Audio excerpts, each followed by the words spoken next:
Кітап құмарлар үшін жағымды жаңалық. Тараздағы саябақтардың бірінде арнайы кітап қоюға арналған ұяшық ашылды. Қолыңыз қалт кеткенде фри-маркет деп аталатын дүңгіршектен кітапты алып оқып болған соң қайта келсеңіз болғаны. Ал мұндай шағын кітап дүңгіршектері шетелдерде кеңінен тараған.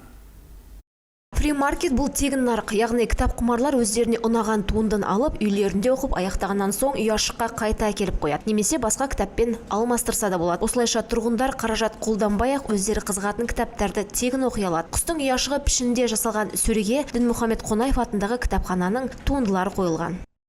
Кешке дейін біздің дүңгіршегіміз сәл азайыпты, бірақ дегенмен де келіп толықтырып кеттік.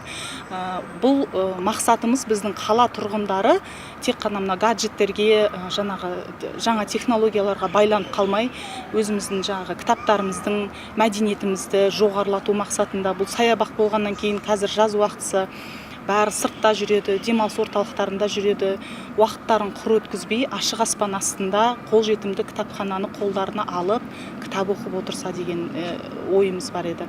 Орталық саябаққа кітап сөресі орнатылғаннан соңы қызығушылар қатары көбей бастады. Кітап сүйер қауым сөрені ашып, қызыққан туындыларын алып кетіп жатты.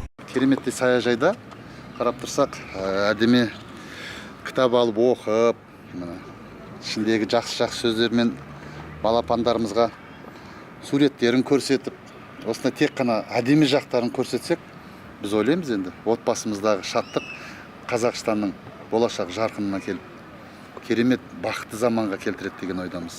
Сондықтан да рахмет баршаларыңызға.